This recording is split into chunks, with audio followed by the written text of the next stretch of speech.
વિદ્યાર્થી મિત્રો, અગાઉના લેક્ચરમાં આપણે ઈ સ્ટીરો સેલ અથવા તો ઈ સેલ કેવી રીતે શોધાય એની માહિતી મેળવી છે. અને એના પછીનો હવે જે મુદ્દો છે, જે અગત્યનો મુદ્દો છે, નર્સ સમીકરણ, નરનષ્ટ પણ બોલાય અથવા નર્સ પણ બોલીએ, નર્સ નામના વૈજ્ઞાનિકે જે સમીકરણ આપ્યું છે એનો અભ્યાસ આપણે કરવાનો છે.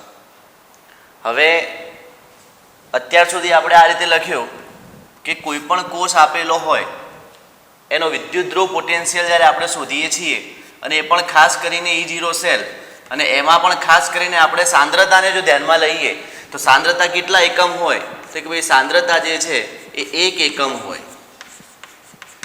અને 1 એકમ સાંદ્રતાવાળો કોષ જે છે એ કેવો કોષ કહેવાય, તો એ પ્રમાણિત અર્ધકોષ કહેવાય.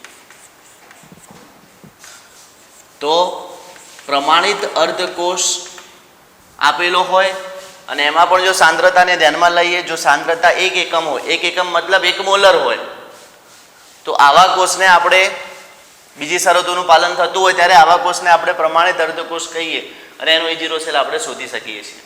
અને લખ્યું આપણે E0 સેલ બરાબર E0 reduction potential of cathode minus E0 reduction potential of anode, એ રીતે આપણે એને દર્શાવ્યું. દરેક વખતે સાંદ્રતા 1 એકમ હોય એવું જરૂરી નથી. સાંદ્રતાનું મૂલ્ય 1 મોલર કરતાં ઓછું પણ હોઈ શકે અથવા 1 મોલર કરતાં વધારે પણ હોઈ શકે. અને જ્યારે સાંદ્રતા 1 એકમ ન હોય ત્યારે એવા પ્રકારનો કોષ, એ આપણે કેવો કોષ કહીએ છીએ, તો એને આપણે બિન પ્રમાણિત કોષ તરીકે ઓળખીએ છીએ. અર્ધકોષ હોય તો અર્ધકોષ કહીએ, અને સંપૂર્ણ કોષ હોય તો બિન પ્રમાણિત કોષ કહીએ. તો જ્યારે સાંદ્રતા 1 એકમ ન હોય ત્યારે જો તમારે ઈ સેલનું મૂલ્ય શોધવું હોય, મતલબ કે જ્યારે કોષ કેવો હોય, બિન પ્રમાણિત કોષ હોય, ત્યારે જો આપણે ઈ સેલનું મૂલ્ય શોધવું હોય તો આ મૂલ્ય આપણે નર્સ સમીકરણ દ્વારા શોધી શકીએ છીએ. નર્સ સમીકરણ સીધું આપણે લખવાનું છે. દાખલા તરીકે આપણે કોઈ એક પ્રક્રિયાને ધ્યાનમાં લઈએ તો દાખલા તરીકે લખું છું ભાઈ M પ્લસ N, N એટલે ઇલેક્ટ્રોનની સંખ્યા દર્શાવે છે, પ્લસ N ઇલેક્ટ્રોન રિડક્શન સમીકરણ છે. M મતલબ ધાતુ આયન છે, મેટલ આયન છે, M એટલે મેટલ લખીએ. N ઇલેક્ટ્રોનની સંખ્યા છે, વીજભાર છે, કેટલા ઇલેક્ટ્રોન છે N એ મૂલ્ય દર્શાવે છે. અને Mn પ્લસ વીજભાર જે છે N ઇલેક્ટ્રોન મેળવી અને એનું રૂપાંતર M સોલિડ ધાતુ સ્વરૂપે થાય છે. આ દાખલા તરીકે કોઈ આપણી પાસે સમીકરણ છે, અને આ સમીકરણ માટે નર્સ નામના વૈજ્ઞાનિકે જે સૂત્ર આપ્યું છે M પ્લસ N, ઉદાહરણ માટે આપણે સમજીએ તો એ સૂત્ર આ રીતે લખી શકાય. આ રિડક્શનનું સમીકરણ છે એટલે લખું છું E તમારે શોધવો છે કોના માટે, M plus N oblique M માટે. આનું મૂલ્ય કેટલું હોય, તો નર્સ નામના વૈજ્ઞાનિકે દર્શાવ્યું કે આ અર્ધકોષ જે છે, અર્ધ પ્રક્રિયા જે છે, રિડક્શન પ્રક્રિયા છે, એના રિડક્શન પોટેન્શિયલ E આપણે લખ્યો છે, E0 નથી લખતા, બિન પ્રમાણિત છે. સાંદ્રતા 1 એકમ નથી એટલે બિન પ્રમાણિત છે. તો M plus N oblique M બરાબર કેટલું હોય, તો કે ભાઈ E0 એના પ્રમાણિત કોષ પોટેન્શિયલને આપણે ધ્યાનમાં લેવાનો છે. M plus N oblique M solid લખું છું, અહીંયા એકવીએસ તો ખરું જ પાછું. તો M પ્લસ N M નું મૂલ્ય M plus N oblique M ના પ્રમાણિત કોષ પોટેન્શિયલમાંથી માઇનસ, સૂત્ર આપણે સીધું યાદ રાખવાનું છે, RT બાય NF લેન. અહીંયા લખું છું, આમ તો લખાય નિપજોની સાંદ્રતા ભાગ્યા પ્રક્રિયકોની સાંદ્રતા, એવું લખાય. તો નિપજ તરીકે M સોલિડ છે તો અહીંયા લખું છું M સોલિડ અપોન પ્રક્રિયક તરીકે M પ્લસ N છે, M સોલિડની સાંદ્રતા અને અપોન M પ્લસ N ની સાંદ્રતા. આ જે સમીકરણ મેં અહીંયા લખેલું છે, આ સમીકરણ નર્સ નામના વૈજ્ઞાનિકે આપેલું સમીકરણ છે. અને જ્યારે આ સમીકરણનો ઉપયોગ ક્યારે કરી શકાય, તો જ્યારે આપણી પાસે જે કોષ આપેલો છે, જે અર્ધકોષ આપેલો છે, એની સાંદ્રતા 1 એકમ ન હોય ત્યારે આપણે આ સૂત્રનો ઉપયોગ કરીશું. સૂત્ર આવું છે, M plus N upon M. જે પણ સમીકરણ છે રિડક્શન પોટેન્શિયલનું હોય તો એ રિડક્શન પોટેન્શિયલ લખી શકાય, રિડક્શનનું સૂત્ર હોય તો રિડક્શન પોટેન્શિયલનું મૂલ્ય લખી શકાય, ઓક્સિડેશન સૂત્ર હોય તો ઓક્સિડેશન પોટેન્શિયલ લખી શકાય. અને બે અર્ધકોષને ભેગા કરીને સંપૂર્ણ કોષ બનાવેલો હોય તો એના આધારે પણ આપણે સૂત્ર લખીશું. આના પછી આપણે એની ચર્ચા કરીશું. તો આમ જ્યાં ઈ એમ પ્લસ એન ઓબ્લિક એમ એ શું છે તો આ બિન પ્રમાણિત કોષનો અર્ધકોષ હોય તો અર્ધકોષ બોલીએ, સંપૂર્ણ કોષ હોય તો કોષ બોલીએ. એનો કોષ પોટેન્શિયલ છે E0 એ પ્રમાણિત કોષનો કોષ પોટેન્શિયલ છે. R જે છે એ વાયુ અચળાંક દર્શાવે છે અને આ વાયુ અચળાંકનું મૂલ્ય કેટલું હોય તો આનું મૂલ્ય 8.314 joule mall inverse kelvin inverse જેટલું હોય. આટલું મૂલ્ય આપણે લઈશું. T બરાબર આપેલું તાપમાન છે એ તાપમાનનું મૂલ્ય આપણે લખીશું 298 કેલ્વિન સામાન્ય તાપમાન. N બરાબર ઇલેક્ટ્રોનની સંખ્યામાં થતો ફેરફાર અથવા વીજભારની સંખ્યામાં થતો ફેરફાર છે. કેટલા ઇલેક્ટ્રોનનો ફેરફાર થાય છે એ આપણે આમાં લખવાનું છે. અને F બરાબર ફેરાડે અચળાંક દર્શાવે છે અને આ ફેરાડે અચળાંકનું મૂલ્ય કેટલું હોય 96487 કુલમ જેટલું હોય છે. આટલું મૂલ્ય થાય. તો આ જે બધા જ મૂલ્યો છે એ બધા મૂલ્યો આપણે પછી જોઈશું, એને આપણે અંદર એડ કરીશું. તો આમ કોઈ પણ બિન પ્રમાણિત અર્ધકોષ આપેલો હોય અથવા તો કોષ આપેલો હોય એના કોષ પોટેન્શિયલનું મૂલ્ય જો આપણે શોધવું હોય તો એ ઈ સેલ બરાબર આમ પણ લખી શકાય. અર્ધકોષ છે એટલે M પ્લસ એનો ઓબ્લિક એમ આપણે ઉદાહરણ લીધું છે. સીધે સીધું પણ તમે લખવું હોય તો લખાય કે ભાઈ ઈ સેલ બરાબર કેટલું તો કે ભાઈ E0 cell minus RT/NF lane નિપજોની સાંદ્રતા ભાગ્યા પ્રક્રિયકોની સાંદ્રતા. પણ અહીંયા જે M સોલિડ છે M સોલિડની સાંદ્રતા આપણે હંમેશા સ્વીકારેલી છે. 1 એકમ આપણે સ્વીકારવાની છે, એનું મૂલ્ય 1 સ્વીકારી લેવાનું છે. ગમે તે અહીંયા ધાતુ સોલિડ સ્વરૂપે હોય ત્યારે એનું મૂલ્ય આપણે 1 ધારીશું. અને એના માટે હવે સમીકરણ લખવું હોય તો આ સમીકરણ આવું થાય EM plus N oblique M is equal to E0 M plus N oblique M minus RT/NF ln શું લખીશું અહીંયા 1 એની સાંદ્રતાને આપણે 1 ધારીશું અને અહીંયા લખીશું M પ્લસ N એની સાંદ્રતા અચળ હોય બરાબર, અચળ લખી દઈએ એટલે આપણે 1 લખી દઈએ છીએ. તો આ સૂત્ર જે છે એ આ રીતે આપણે લખી શકીએ. તો આ આપણું મુખ્ય સૂત્ર થશે. તો આના આધારે આપણે કોઈ પણ અર્ધકોષ આપેલો હોય એ અર્ધકોષ માટે આપણે કોષ પોટેન્શિયલનું મૂલ્ય શોધી શકીએ છીએ. ચલો આ જે બાબત મેં અહીંયા લખી છે આ બાબતને આપણે ડેનિયલ કોષ માટે લાગુ પાડી દઈએ તો હવે એને તમે કેવી રીતે લખી શકો? તો ડેનિયલ કોષમાં આપણે જાણીએ છીએ કે 2 પ્રકારના અર્ધકોષ છે. એક ઝીંકનો અર્ધકોષ છે અને એક કોપરનો અર્ધકોષ છે. અને બંનેના અર્ધકોષ માટે આપણે સમીકરણ લખીએ તો અહીંયા આપણે સંપૂર્ણ કોષ માટે દર્શાવવું હોય તો ડેનિયલ કોષ માટે આપણે અહીંયા દર્શાવી દઈએ કે ભાઈ ડેનિયલ કોષ માટે તમે શું લખી શકો તો કે ભાઈ ઈ સેલ મારે આ સંપૂર્ણ કોષ માટે શોધવા છે.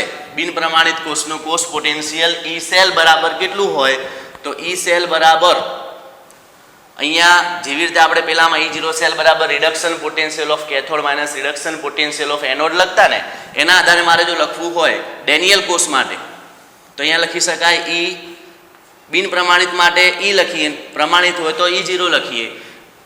રિડક્શન પોટેન્શિયલ ઓફ કેથોડ ને કેથોડ તરીકે આપણે શું લઈએ છીએ કોપર Cu+2/Cu માઇનસ E અને બીજો કોષ છે Zn અર્ધકોષ Zn નો છે એટલે Zn+2/Zn. આ સમીકરણ જે મેં લખ્યું છે આ ડેનિયલ કોષ માટેનું સમીકરણ છે અને આ સમીકરણ આપણે જોઈ લીધું છે આ ડેનિયલ કોષ માટે છે. જે અગાઉ આપણે reduction potential of cathode minus reduction potential of એનોડના દાખલા પણ ગણ્યા છે બરાબર, એના માટેનું આ સૂત્ર છે. હવે આ સૂત્ર માટે આપણે નળ સમીકરણને જો તમારે લાગુ પાડવું હોય તો આપણી પાસે આ બંનેના મૂલ્ય પહેલાં હોવા જોઈએ. તો કોપરનું મૂલ્ય આપણે જોઈશું અને ઝીંકનું મૂલ્ય મેળવીશું અને એના પછી આ સમીકરણની અંદર આ કિંમતો આપણે એપ્લાય કરી દઈશું એટલે આપણું આખું નળ સમીકરણ સંપૂર્ણ કોષ માટે મળી જશે. તો પહેલાં આપણે લખી દઈએ જેવી રીતે અહીંયા એમનું ઉદાહરણ લખીને આપણે EM plus N upon M લખ્યું છે એવી રીતે હવે કોપરનું ઉદાહરણ લખીને આપણે જોઈ શકીએ. તો અહીંયા લખું ભાઈ Cu+2/Cu કેટલા લખાય તો Cu+2/Cu ઇઝ ઇક્વલ ટુ નળ સમીકરણના આધારે E0 Cu+2/Cu minus RT/NF ln 1 upon Cu solid upon થશે Cu+2 એટલે નીચે આયન આવશે Cu+2 આયનની સાંદ્રતા. આ રીતે તમે લખી શકો. આને આપી દઈએ સમીકરણ નંબર 2, આને આપીએ સમીકરણ નંબર 1. ચલો એવી જ રીતે ઝીંક માટે જો સમીકરણ લખવું હોય તો ઝીંક માટે પણ અહીંયા લખી શકાય EZn+2/Zn ઇઝ ઇક્વલ ટુ જેવી રીતે કોપર માટે લખ્યું છે સેમ એ રીતે આપણે કોપરના બદલે ઝીંક લખી અને દર્શાવી શકીએ minus RT by NF ln 1/Zn+2 આયનની સાંદ્રતા. આના માટે પણ તમે લખી શકો. આને આપી દઈએ સમીકરણ નંબર 3. તો આ બંનેના મૂલ્ય આપણી પાસે હવે અવેલેબલ છે કે ભાઈ Cu+2 ECU+2/Cu કેટલા છે એનું મૂલ્ય આપણી પાસે સમીકરણ 2 માં છે. EZn+2/Zn કેટલા છે એનું મૂલ્ય આપણી પાસે સમીકરણ 3 માં છે. તો સમીકરણ 2 અને 3 ની કિંમત સમીકરણ 1 માં મૂકી દઈએ. તો લખીએ સમીકરણ 2 અને 3 નું મૂલ્ય સમીકરણ 1 માં લેતા 1 માં મૂકતા ચલો 1 માં મૂકી દઈએ. તો હવે આપણી પાસે E સેલ મળશે. હવે જો એ મૂલ્ય હું મૂકી દઉં છું, અહીંયા લખું છું E cell is equal two શું લખીશું Cu+2/Cu નું મૂલ્ય આવું લખી દઉં છું. Cu+2 અહીંયાથી E0 Cu+2/Cu minus RT by NF ln 1/Cu+2 ની સાંદ્રતા. ચલો એના પછી આનું મૂલ્ય માઇનસ એટલે અહીંયા માઇનસ મૂકું. હવે Zn+2 નું મૂલ્ય અહીંયાથી મૂકું છું એટલે માઇનસ અહીંયાથી લખું છું E0 Zn+2/Zn માઇનસ છે ને આ માઇનસ એટલે પ્લસ થઈ જશે plus RT by NF ln 1/Zn+2 આયનની સાંદ્રતા. આ રીતે તમે લખી શકો છો. ચલો હવે થોડુંક એને મોડિફાઈ કરી દઈએ. આ E સેલ છે તો E સેલ બરાબર આ Cu+2/Cu ને એમને એમ રાખું છું તો અહીંયા લખું છું Cu+2/Cu E0 Cu+2/Cu. ચલો આને આગળ મૂકું છું. આટલું પદ જે છે એને હું આગળ લાવું છું માઇનસ E0 Zn+2/Zn એને એમને એમ રાખું છું. ચલો હવે આ પદ લખું છું minus RT by NF ln 1/Cu+2 ની સાંદ્રતા. અને પછી આ પદ લખું છું plus RT by NF ln 1/Zn+2 આયનની સાંદ્રતા. આ રીતે તમે લખી શકો છો.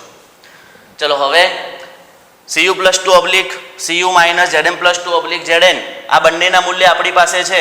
આના બરાબર તમે શું લખી શકો જેવી રીતે E સેલ બરાબર E minus ECU+2/Cu minus EZn+2/Zn થાય તો E0 હોય તો E0 Cu+2/Cu minus E0 Zn+2/Zn થાય પ્રમાણિત કોષ માટે. તો આ બધા ઉપર આપણે ડોટ મૂકી દઈએ તો અહીંયા ડોટ વાળું મૂલ્ય E0 સેલ થાય. મતલબ આ બંનેની બાદબાકી બરાબર E સેલ મળે છે તો E0 ની બાદબાકી બરાબર E0 સેલ મળે. તો આટલું જે પદ છે એના બરાબર હું E0 સેલ મૂકી દઉં છું. તો અહીંયા મૂલ્ય આવું થાય E સેલ બરાબર E0 સેલ સીધું મૂકી દઉં છું. આનું મૂલ્ય મેં E0 સેલ મૂકી દીધું. આમાંથી RT બાય NF કોમન લઉં છું minus RT by NF common લઉં છું minus RT by NF common લઉં છું. ચલો અંદર શું વધશે લેન 1/Cu+2 લેન 1/Cu+2 અને પ્લસ RT બાય NF આમાંથી માઇનસ કોમન લીધા એટલે પ્લસના માઇનસ થઈ જશે માઇનસ લેન 1/Zn+2 આટલું મૂલ્ય મળશે. ચલો હવે RT બાય NF આ RT બાય NF સુધી એમને સમીકરણ રાખું છું. અહીંયા લખું છું E સેલ બરાબર E0 cell minus RT by NF. ચલો લેન અહીંયાથી લેન અલગ કરી બંનેને ભેગા કરી લેન લોગનો નિયમ આમાં લાગુ પડશે લઘુગણકનો નિયમ લાગુ પડશે તો 1/Cu+2 માઇનસ એટલે ભાગાકારમાં જશે એટલે લેન 1/Cu+2 આયનની સાંદ્રતા અપોન 1/Zn+2 આયનની સાંદ્રતા અને છેદનો છેદ અંશમાં આવી જશે એટલે છેલ્લું સમીકરણ આપણને આવું મળશે. તો અહીંયા લખું છું માટે E સેલ બરાબર E0 cell minus RT by NF ln અંશમાં જશે એટલે અહીંયા આવશે Zn+2 ની સાંદ્રતા અપોન Cu+2 આયનની સાંદ્રતા. અને આ જે સમીકરણ આપણને મળ્યું છે આ જ સમીકરણને આપણે ડેનિયલ કોષ માટે નર્સ સમીકરણ તરીકે ઓળખીશું. તો આ રીતે આપણે આ સમીકરણને સાબિત કરી શકીએ. હવે આ સમીકરણમાં લેન આપણે દૂર કરવા છે આ બધી કિંમતો આપણે મૂકી દેવી છે તો મૂલ્ય શું થાય તો મેં તમને પહેલાં જ કીધું કે ભાઈ આરનું મૂલ્ય કેટલું તો અહીંયા લખ્યું આપણે આરનું મૂલ્ય 8.314 જૂલ છે. ટીનું મૂલ્ય 298 કેલ્વિન છે, n બરાબર ઇલેક્ટ્રોનની સંખ્યા એ સમીકરણ ઉપર આધાર રાખશે, અને લેન જે છે લેન બરાબર તમે લઘુગણકનો નિયમ લાગુ પાડશો, લેન એટલે આધાર e હોય અને log એટલે આધાર 10 હોય, તો લેન બરાબર લખાય 2.303 2.303 ગુણ્યા log તમે લખી શકો છો. તો લેનના બદલે આ મૂલ્ય તમે એડ કરી દો તો નવું સમીકરણ આવું તમને પ્રાપ્ત થાય, ઈ સેલ બરાબર E0 સેલ માઇનસ, ચલો બધાના કિંમત હું મૂકતો રહું છું, લેનના બદલે 2.303 મૂકું છું, log 2.303 log પાછળ મૂકીએ આપણે, r નું મૂલ્ય 8.314, t નું મૂલ્ય 298 અપોન, અને Zn+2 Cu+2 છે એટલે ઇલેક્ટ્રોનનો ફેરફાર 2 નો થાય. એવું ના વીજભારો એટલો બંનેના વીજભાર સરખા હોય તો જેટલો વીજભાર હોય એટલા n નું મૂલ્ય આપણે લેવાનું, તો +2 વીજભાર છે તો 2 ગુણ્યા 96 487 થશે.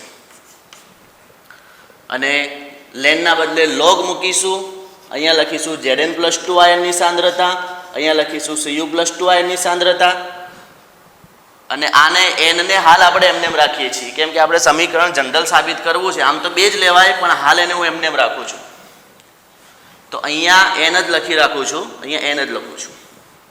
હવે તમે આટલું જે મૂલ્ય આપણી પાસે છે, આટલું જે મૂલ્ય છે, આ મૂલ્યનો તમે સાદુરૂપ આપશો 2.303 ગુણ્યા 8.314 ગુણ્યા 298 ભાગ્યા 96 487, મતલબ કે RT/N f છે, એમાં RT/f અને પેલા 2.303 તો ખરા જ, બરાબર 0.059 જેટલું મૂલ્ય થશે.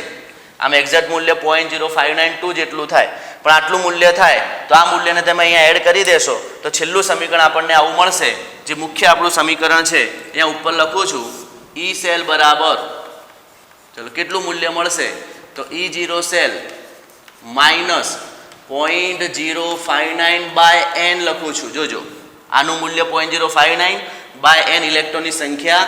હવે અહીંયા થઈ જશે log Zn+2 આયનની સાંદ્રતા અપોન Cu+2 આયનની સાંદ્રતા. તો આ રીતે તમે આનો જવાબ આપી શકો છો, સાદુરૂપ આપી શકો છો, અને આ રીતે તમે મુખ્ય સમીકરણ મેળવી શકો છો. તો આ સમીકરણના આધારે આપણે દાખલા ગણવાના છે. હવે આ તો આપણે Zn અને કોપર, ઝીંક અને કોપરનું ઉદાહરણ લીધું, આવી જ રીતે તમે ગમે તે બીજા ઉદાહરણ પણ લખી શકો છો. પણ અહીંયા ધ્યાન શું રાખવાનું છે કે ભાઈ ઈ સેલ બરાબર E0 સેલ, એ મૂલ્ય ધારો કે ઈ સેલ શોધવાનું કહેશે, E0 સેલ તમને મળી જશે, ઇલેક્ટ્રોનની સંખ્યા પણ મળી જશે. પણ અહીંયા આપણે ધ્યાન રાખવાનું છે કે આ સાંદ્રતા જ્યારે આપણે લખતા હોઈએ ત્યારે એને કેવી રીતે લખવાની છે. તો હું નિકલ અને સિલ્વરનું ઉદાહરણ લઈને તમને સમજાવું છું કેમ કે આમાં ભૂલ થાય એવું છે. તો આપણે સમીકરણ તો પહેલાં યાદ જ રાખીશું આ રીતે કે ભાઈ ઈ સેલનું મૂલ્ય કેટલું, નળ સમીકરણના આધારે તમને ઈ સેલ શોધવાનો કે ભાઈ ઈ સેલ બરાબર E0 cell minus 0.059/n log એનોડના દ્રાવણની સાંદ્રતા ભાગ્યા કેથોડના દ્રાવણની સાંદ્રતા. અહીંયા હું લખું છું એ સૂત્રના આધારે. ડેનિયલ કોષમાં એનોડ તરીકે Zn+2 છે, કેથોડ તરીકે Cu+2 છે, એટલે એનોડના દ્રાવણની સાંદ્રતા Zn+2, કેથોડના દ્રાવણની સાંદ્રતા Cu+2 તમે દર્શાવી શકો છો.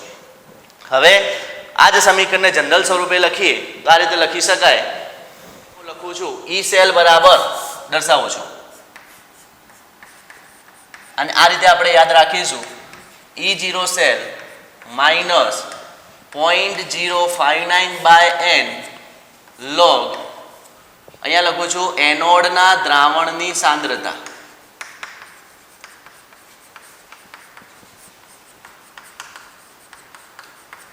એનોડમાં રહેલા જે આયનો છે એના આયનોના દ્રાવણની સાંદ્રતા ભાગ્યા કેથોડના દ્રાવણની સાંદ્રતા. તમે આ પણ લખી શકો છો, આ પણ આપણે યાદ રાખીશું, એને નોંધ કરીશું અને લખીશું. ખાસ ધ્યાન રાખજો. બીજું સૂત્ર આ રીતે પણ લખી શકાય, ઈ સેલ બરાબર, દર્શાવું છું E0 cell minus 0.059/n log નિપજોની સાંદ્રતા, નિપજોના દ્રાવણની સાંદ્રતા, જે પણ દ્રાવણ આપેલું છે, જે પણ આયનો આપેલા છે, ભાગ્યા પ્રક્રિયકોના આયનની સાંદ્રતા, એટલે કે પ્રક્રિયકોના દ્રાવણની સાંદ્રતા. તમે આ રીતે પણ એને દર્શાવી શકો છો, આ રીતે પણ રજૂ કરી શકો છો. તો આ બાબત પણ આપણે ધ્યાન રાખીશું. તો 3 પ્રકારના સૂત્ર, ઝીંક વાળું તો સીધું એ તો ડેનિયલ કોર્સ માટે પર્ટિક્યુલર છે. તો ખરેખર એનું સૂત્ર જો તમારે દરેકમાં લાગુ પાડવું હોય તો આમ તમે લખી શકો E-cell બરાબર E0cell માઇનસ 0.059/n log એનોડના દ્રાવણની સાંદ્રતા ભાગ્યા કેથોડના દ્રાવણની સાંદ્રતા, અથવા શું લખાય, નિપજોના દ્રાવણની સાંદ્રતા ભાગ્યા પ્રક્રિયકોના દ્રાવણની સાંદ્રતા. આ રીતે તમે લખી શકો. એક બાબત આ ધ્યાનમાં રાખીશું. બીજી બાબત, જ્યારે આપણે n નું મૂલ્ય મૂકીએ છીએ, n નું મૂલ્ય કેટલું મૂકવાનું એ પણ આપણે ધ્યાન રાખીશું, અને સાંદ્રતા કેવી રીતે મૂકવાની એને પણ આપણે જોઈશું. તો હવે આપણે એક ઉદાહરણ લઈએ તો વધારે ખ્યાલ આવશે. નિકલ અને ઝીંકનું ઉદાહરણ અહીંયા લખું છું. દાખલા તરીકે આપણને કોઈ કોષ આપેલો છે, એ કોષ અહીંયા લખું છું Ni solid oblique Ni+2 aqueous, આની સાંદ્રતા 1 મોલર સિવાયની છે. ક્ષાર સેતુ Ag+ aqueous oblique Ag solid. આ રીતે હું દર્શાવું છું. હવે આના માટે મારે સમીકરણ લખવું છે, તો આ સમીકરણ હું કેવી રીતે લખીશ? તો જુઓ, અહીંયા Zn+2 અને Cu+2 માં તો બંનેનો વીજભાર +2 હતો, કોઈ પ્રોબ્લેમ નહોતો. પણ અહીંયા થોડોક પ્રોબ્લેમ થાય. એકમાં વીજભાર +2 છે, Ni+2 છે, અને બીજાનો વીજભાર Ag+ છે. બંને વીજભાર જુદા છે. એટલે પહેલા આપણે આની પ્રક્રિયા સમીકરણ લખી દઈએ તો આપણને વધારે સારી રીતે ખ્યાલ આવશે. હું આનું સમીકરણ લખું છું. તમને ખ્યાલ છે ક્ષાર સેતુની ડાબી બાજુ એનોડ હોય, ક્ષાર સેતુની જમણી બાજુ કેથોડ હોય, અને આ એનોડ છે, આ કેથોડ છે. તમને ખ્યાલ છે એનોડ હોય એટલે ઓક્સિડેશન થાય, કેથોડ હોય એટલે રિડક્શન થાય, એ પણ તમને ખ્યાલ છે.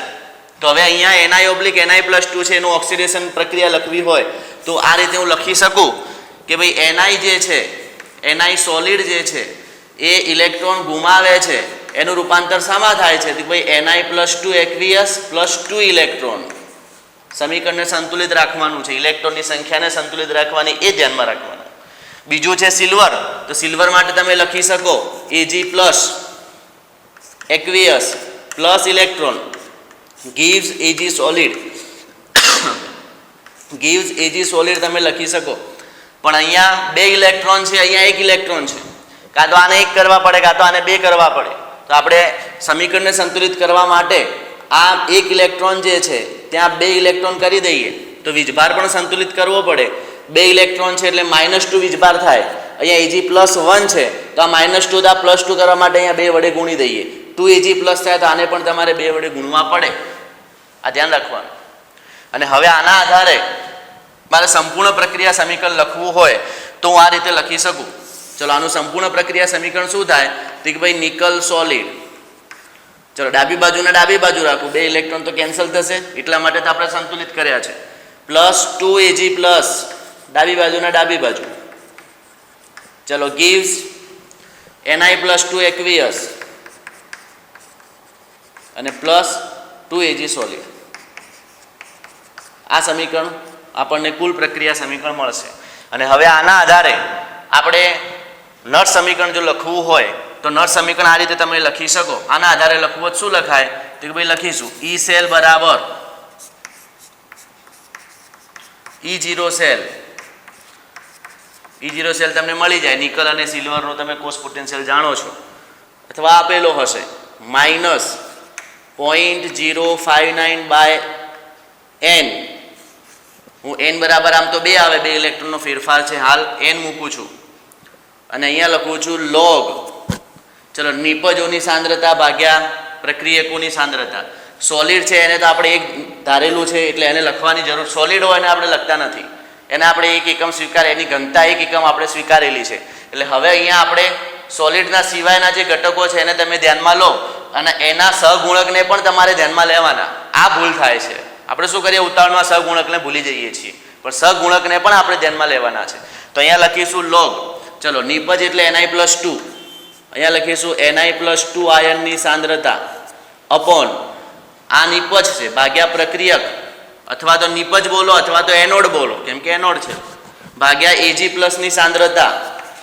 પણ Ag+ ની સાંદ્રતા જ્યારે લખીએ છીએ ત્યારે સહગુણક 2 છે તો એનો સ્ક્વેર લખવાનું નહીં ભૂલવાનું. આ ખાસ ધ્યાન રાખીશું, નોંધ રાખીશું કે ભાઈ અહીંયા જે સહગુણક છે એ સહગુણકને આપણે એના જે વર્ગ સ્વરૂપે અથવા ઘન સ્વરૂપે એના ઘાતમાં આપણે મૂકીશું. તો આ બાબત આપણે ધ્યાન રાખીશું.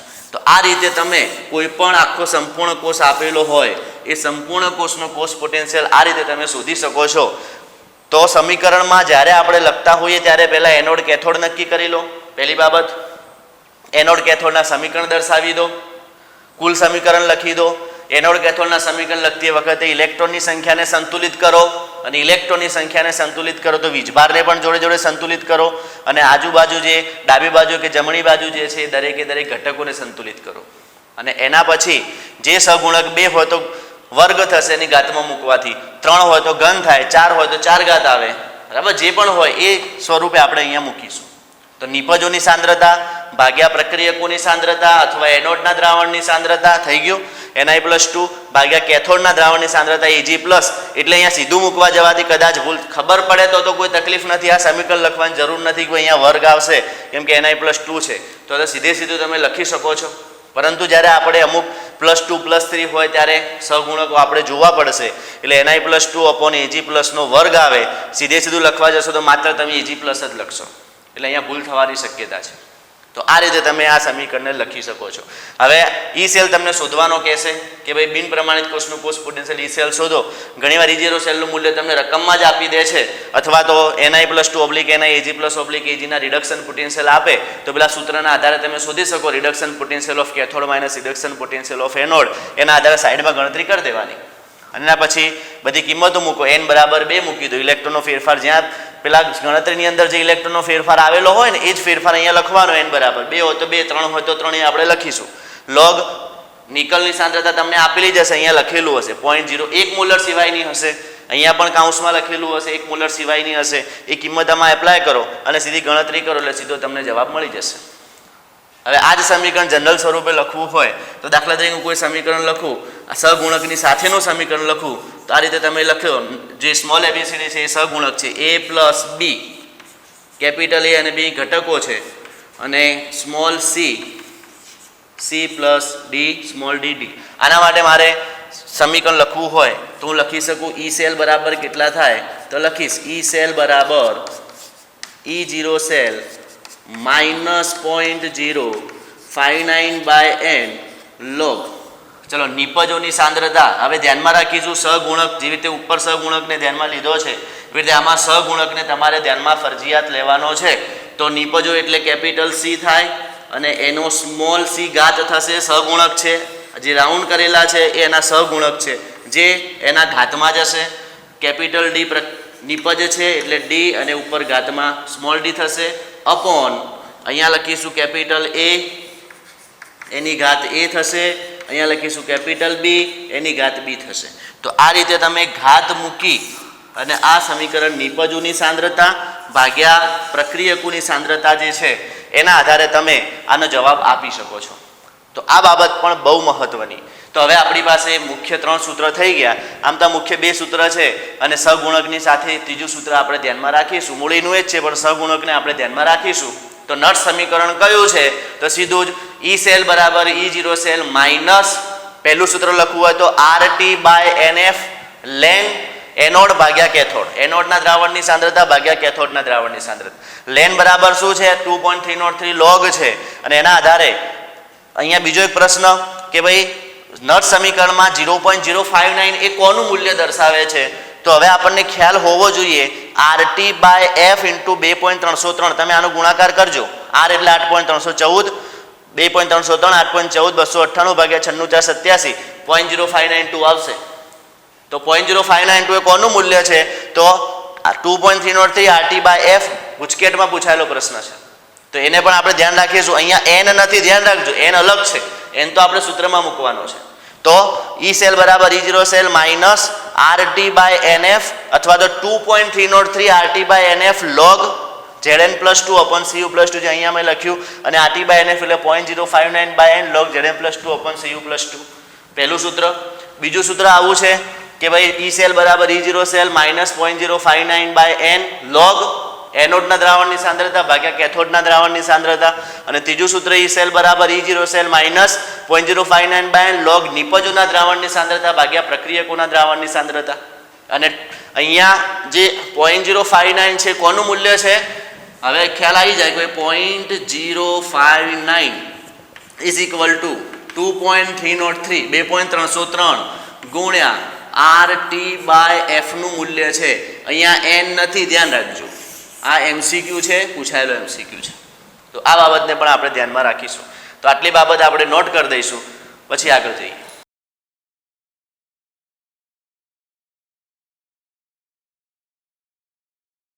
ચલો, એના પછીનો મુદ્દો છે નળ સમીકરણમાંથી સંતુલન અચળાંક. અને સંતુલન અચળાંક આપણે નળ સમીકરણના આધારે નક્કી કરવાનો છે. નક્કી કરી શકાય. આપણે ડેનિયલ કોષનું ઉદાહરણ લઈ અને સમજી લઈએ. અહીંયા લખી શકાય કે ભાઈ ઈ સેલ બરાબર નળ સમીકરણ ડેનિયલ કોષ માટે હું લખું છું. ઈ સેલ બરાબર E0 cell minus 0.059/n log. ચલો, નળ સમીકરણ માટે એનોડના દ્રાવણની સાંદ્રતા ભાગ્યા કેથોડના દ્રાવણની સાંદ્રતા. એનોડ એટલે શું છે? Zn+2. કોઈ સહગુણક નથી એટલે ઉપર મૂકવાની કોઈ જરૂર નથી. અને અહીંયા આવશે Cu+2. આ રીતે તમે મૂકી શકો છો. સમીકરણ જો તમારે ડેનિયલનું લખવું હોય તો Zn સોલિડ gives, અહીંયા લખી શકાય Zn+2 aqueous +2 ઇલેક્ટ્રોન. આ એનોડનું સમીકરણ છે, ઓક્સિડેશન સમીકરણ છે. અને બીજું સમીકરણ તમે કેથોડ માટે Cu+2 આપણે ભણી જ ગયા છીએ. 2 ઇલેક્ટ્રોન gives Cu સોલિડ. અને કુલ સમીકરણ જો તમારે લખવું હોય તો 2 ઇલેક્ટ્રોનને આપણે નીકાળી દઈએ તો Zn solid plus Cu+2 aqueous gives, અહીંયા થશે Zn+2 aqueous plus Cu solid. જમણી બાજુના ઘટકો બંને જમણી બાજુ, ડાબી બાજુના ઘટકો બંને ડાબી બાજુ. ચલો, હવે અહીંયા હું લખું છું ઈ સેલ બરાબર E0 cell minus 0.059/n log નિપજો ભાગ્યા પ્રક્રિયકોની સાંદ્રતા. નિપજો એટલે સોલિડને તો આપણે ધ્યાનમાં લેવાના નથી. પહેલાં જ આપણે કીધું કે સોલિડની ઘનતા આપણે એક સ્વીકારેલી છે, એને ધ્યાનમાં નથી લેતા. સાંદ્રતામાં શું વધે છે? નિપજો એટલે Zn+2, પ્રક્રિયકો એટલે Cu+2. આના આધારે આપણે લખી શકીએ. ચલો, હવે સંતુલન સ્થપાવવાની પરિસ્થિતિ અહીંયા ક્યારે ઉત્પન્ન થાય? તો જ્યારે આપણે 2 કોષ લઈ લઈએ, અર્ધકોષ. કે ભાઈ અહીંયા ઝીંકનું પાત્ર લઈ લઈએ, ઝીંકનો સળિયો મૂકી દઈએ અને ZnSO4નું દ્રાવણ લઈ લઈએ. આ ઝીંકનો સળિયો છે. એવી જ રીતે અહીંયા બીજું પાત્ર લઈએ કે જેમાં કોપરનો સળિયો લઈ લઈએ અને CuSO4નું દ્રાવણ મૂકી દઈએ. વોલ્ટમીટર કે ગેલ્વેનોમીટર આપણે જોડી દઈએ અને પછી રીડિંગ તપાસીએ. તો શરૂઆતમાં શું થાય? તો જુઓ, શરૂઆતમાં Znમાંથી Zn+2 બને, Cu+2 માંથી Cu બને. આ રીતે પ્રક્રિયા થતી જશે. ધીમે ધીમે ધીમે Zn+2ની સાંદ્રતા વધશે. તમને ખ્યાલ છે કે અહીંયા Zn+2 દાખલ થાય અને અહીંયા Cu+2ની સાંદ્રતામાં ઘટાડો થાય. ભણી ગયા છો. ડાબી બાજુના પાત્રમાં Zn+2ની સાંદ્રતા વધે, જમણી બાજુના પાત્રમાં Cu+2ની સાંદ્રતા ઘટે. આ પ્રક્રિયાની અંદર જોવા મળે. તો અહીંયા ધીમે ધીમે Zn+2ની સાંદ્રતા વધે છે. Zn+2ની સાંદ્રતા વધે છે, Cu+2ની સાંદ્રતા ઘટે છે. જે પહેલાં જ સાંદ્રતા જુદી જુદી આપણે સમજીએ. Zn+2ની સાંદ્રતા વધે, Cu+2ની સાંદ્રતા ઘટે, વધે ઘટે વધઘટ થાય. એક સમય એવો કે બંનેની સાંદ્રતા અચળ બની જાય. પછી વધારો કે ઘટાડો એમાં થતો નથી. અચળ સમાન થાય એમ નથી બોલતો, પણ શું બોલું છું? અચળ થઈ જાય છે. એનો મતલબ કે Cu+2 ધારો કે અચળ બની ગઈ, કે ભાઈ 5 મોલર Cu+2 અચળ બની ગઈ, Zn+2 4 મોલર અચળ બની ગઈ. પહેલાં વધઘટ થયા કરતી. તો ફરી બોલું છું કે જ્યારે આપણે 2 અર્ધકોષને જોડીએ છીએ ત્યારે કઈ પ્રક્રિયા થાય?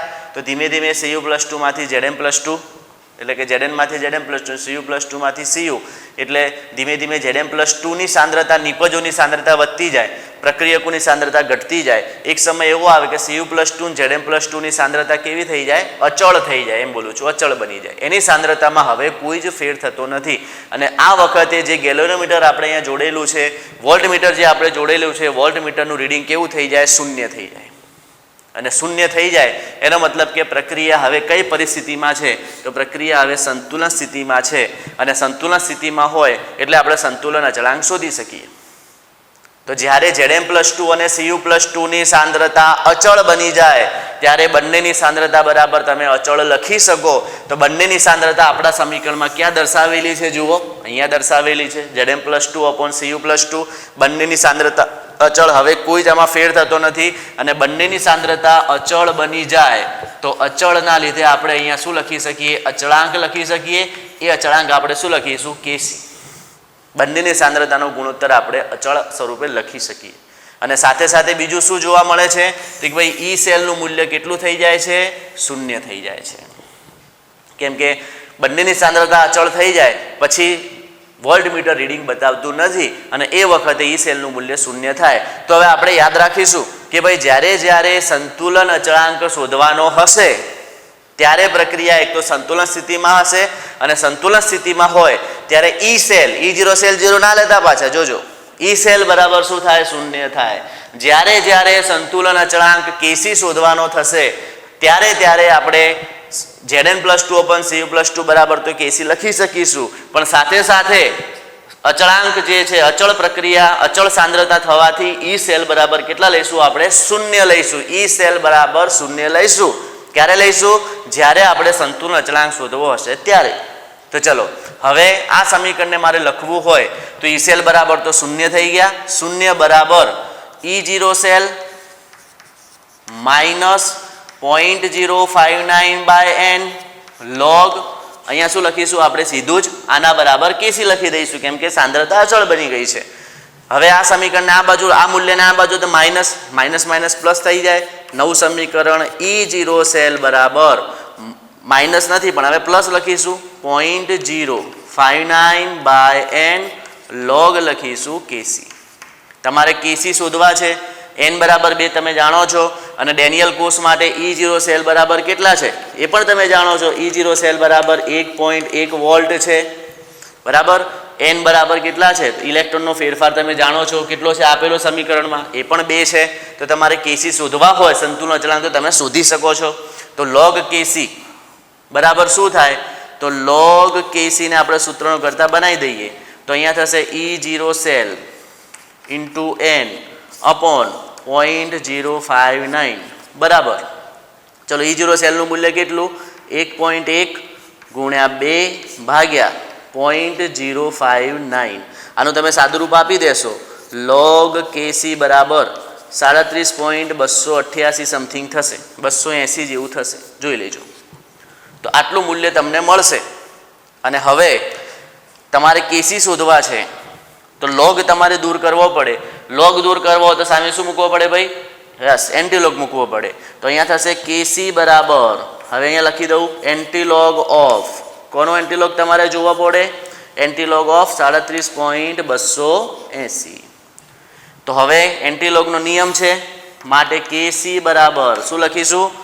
જો એન્ટીલોગનો નિયમ છે, આમ તો નિયમ પોઈન્ટ માટે જો જોવો હોય એન્ટીલોગ હંમેશા પોઈન્ટ પછી જ તમે જોઈ શકો છો, પોઈન્ટ પહેલાં ના જોવાય.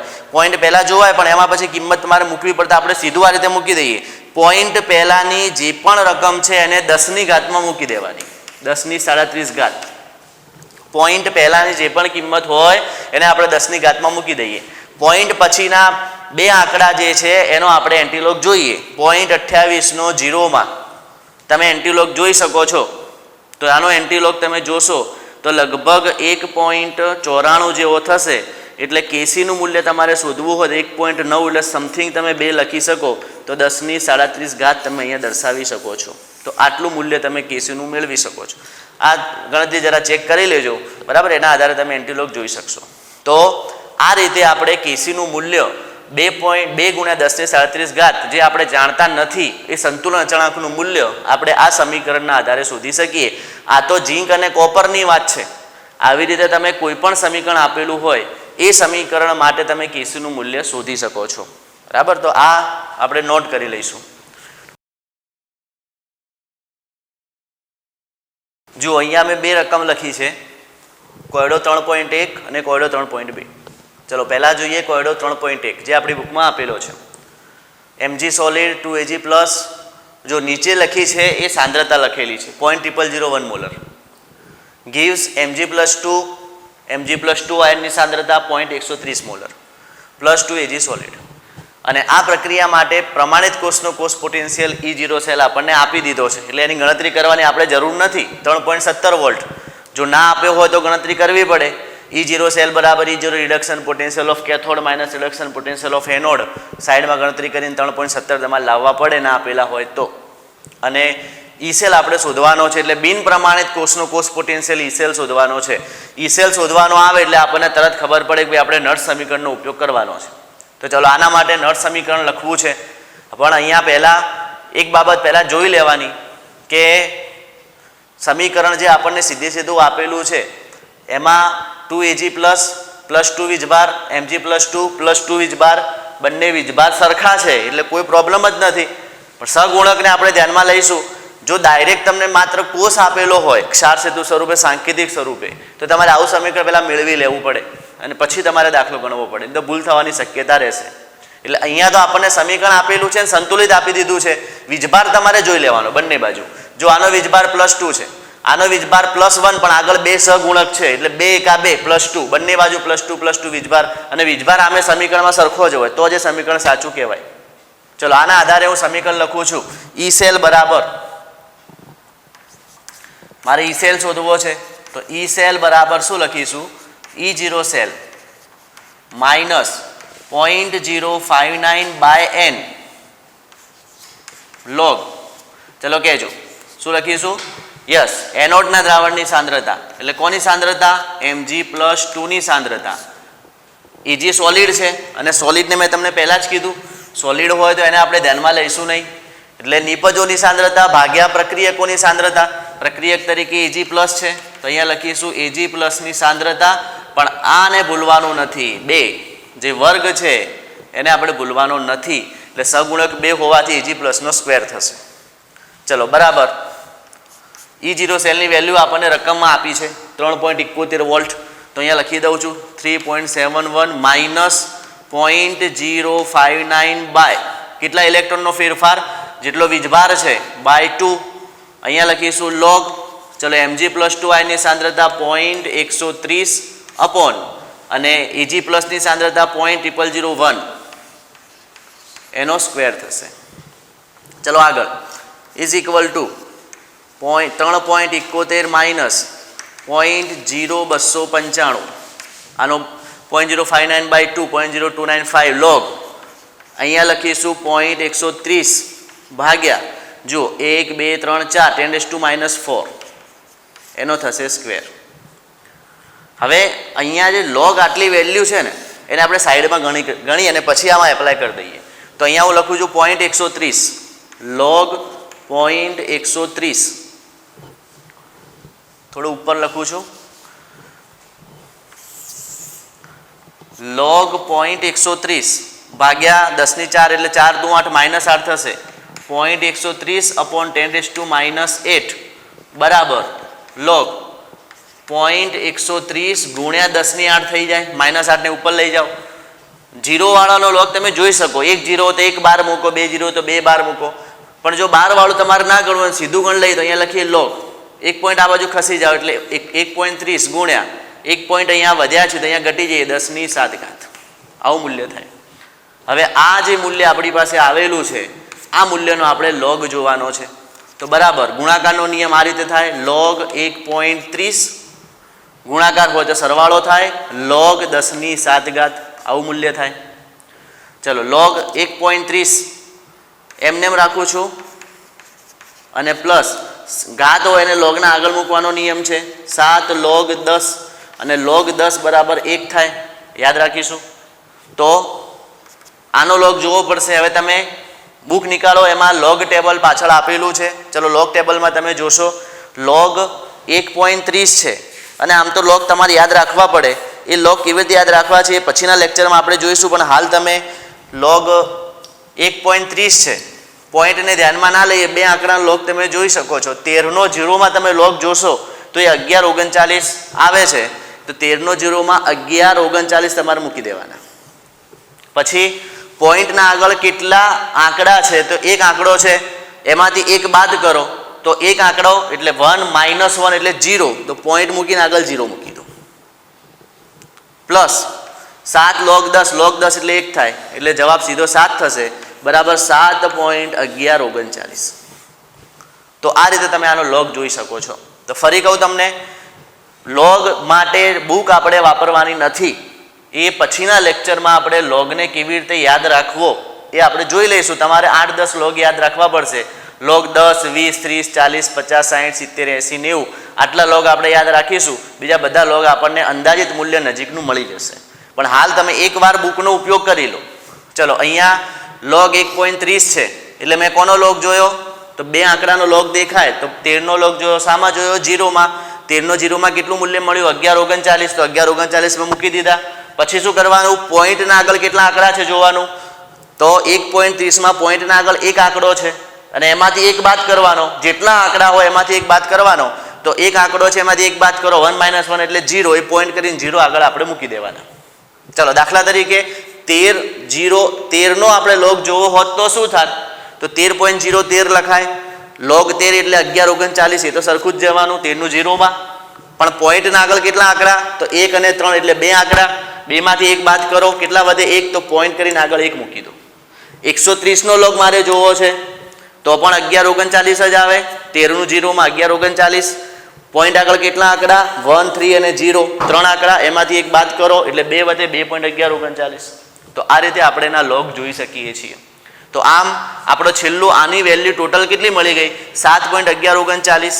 અહીંયા લખીશું 3.71 માઇનસ 0.0295 ગુણ્યા 7.1139. અને આની વેલ્યુ જે છે એનું તમે સાદુરૂપ આપી દો તમારી જાતે જ અને એના આધારે તમે એનો જવાબ શોધી શકો છો. તો આનો છેલ્લો જવાબ જે આપણી પાસે મળે છે 3.17 માઇનસ 0.21 જવાબ આવે છે. 3.17 આપેલા છે, સોરી અહીંયા, એટલે અહીંયા આપણે 3.17 જ લખીશું દરેક જગ્યાએ. સુધારી દેજો. અહીંયા 3.17 છે અને 3.17 માઇનસ આનું સાદુરૂપ તમે આપશો તો 0.21 આવશે. આટલાનું સાદુરૂપ તમે આપીને જોઈ લેજો એટલે 0.21 મળશે. અને છેલ્લો જવાબ જે આપણો મળે છે 2.96 વોલ્ટ માટે લખી શકાય કે ઈ સેલ ઇઝ ઇક્વલ ટુ કેટલા મળે? તો 2.96 વોલ્ટ આપણને પ્રાપ્ત થશે. તો આ રીતે આપણે આ એક્ઝામ્પલને ગણી શકીએ છીએ. તો લોગ જોવામાં ખાસ આપણે કાળજી રાખીશું અને લોગ ટેબલ વગર આપણે લોગ જોતા પછી શીખી લઈશું. પણ હાલ તમે બુકની અંદર જોઈને એકવાર ચેક કરી લો અને તકલીફ હોય તો પછી નંબર, મોબાઈલ નંબર છે એના આધારે તમે મને પણ પૂછી શકો છો. ચલો એવી રીતે અહીંયા કોયડો 3.2 આપેલો છે. આમાં તમારે શું કરવાનું જુઓ, સંતુલન અચળાંક શોધવાનો છે. અને સંતુલન અચળાંક શોધવો હોય તો કોઈ પ્રશ્ન જ નથી. એના માટે ઈ સેલ બરાબર તો આપણે કેટલા લખીએ છીએ? 0. સંતુલન અચળાંક આવે એટલે ઈ સેલ બરાબર 0. સૂત્ર મારે મૂકવું હોય આના માટે તો આમાં તો કોઈ વીજભાર કે જોવાની જરૂર નથી. સીધો જ તમે સૂત્ર મૂકી શકો છો કે ભાઈ ઈ સેલ બરાબર E0 cell minus 0.059/n log KC. સંતુલન અચળાંક શોધવાનો એટલે સીધું જ આપણે KC મૂકી દઈએ છીએ. કેટલો સિમ્પલ દાખલો જુઓ. ઈ સેલ બરાબર KC, સંતુલન પ્રક્રિયા હોય, સંતુલિત પ્રક્રિયા હોય એટલે ઈ સેલ બરાબર તો 0 થઈ જાય એટલે આનું મૂલ્ય આપણે 0.0 મૂકી દઈશું. ચલો E0 સેલ તમને આપી દીધો છે 0.46 વોલ્ટ માઇનસ 0.059 અપોન n મૂકવામાં કાળજી રાખવાની કે ભાઈ 2 કા 2 +2 CU +2 બેનો ફેરફાર અહીંયા લખી દઈશું log KC. ચલો હવે આ પદને આ બાજુ લાવી દઈએ તો 0.059/2 એટલે 0.0295 થશે. 0.0295 બરાબર ઇન્ટુ log KC. આ પદને આ બાજુ લાવી એટલે માઇનસના પ્લસ થઈ ગયા અને બરાબર 0.46 થશે. log KC બરાબર 0.46 અપોન 0.0295 થશે. log KC બરાબર, ચલો આનું સાદુરૂપ આપી દો કેટલું આવે છે ચેક કરી લો. એનું સાદુરૂપ કેટલું આવે છે જોઈ લો અને એના આધારે જવાબ આપણો થશે 15.6. 15.6 ચેક કરી લેજો. તો KC બરાબર શું થાય? તો એન્ટી લોગ ઓફ 15.6 બરાબર, ચલો KC બરાબર તમારે એન્ટીલોગ શોધવો છે તો મેં પહેલાં જ કીધું એન્ટીલોગ માટે નિયમ શું? પોઈન્ટના આગળના આંકડા છે એને 10ની ઘાતમાં મૂકી દેવાના. અને 0.6નો એન્ટીલોગ તમે કયા સ્વરૂપે જોશો તો એન્ટીલોગનો કોઠો તમે નીકાળો એના આધારે તમે નક્કી કરી શકશો કે અહીંયા 15.6 છે એટલે 0.6નો તો એન્ટીલોગ હોય ના, 0.60નો એન્ટીલોગ તમારે જોવો પડે અને એનો એન્ટીલોગ કેટલો આવે છે? 0.60નો 0માં 3981 એન્ટીલોગ આવે છે. તો 3981 આપણે મૂકી દઈશું અને એક પોઈન્ટ આપણે નીકાળી દઈશું. તો અહીંયા લખું છું 3981 3.981 ગુણ્યા 10ની 15 આટલો જવાબ થશે. તો આ રીતે આપણે એન્ટીલોગના આધારે પણ દાખલો ગણી શકીએ છીએ. એન્ટીલોગ શોધવા માટે પોઈન્ટના આગળના આંકડાને 10ની ઘાતમાં મૂકીશું અને પોઈન્ટ પછીના જે બે આંકડા છે એનો એન્ટીલોગ આપણે જોઈશું અને એક પોઈન્ટ આપણે કાપી દઈશું. તો આ રીતે આપણે સંતુલન અચળાંક કેસી પણ આ સૂત્રના આધારે શોધી શકીએ છીએ. હવે તમારા સ્વાધ્યાયની અંદર તમને કેટલાક પ્રશ્ન આપેલા છે, તમે જોજો. સ્વાધ્યાયમાં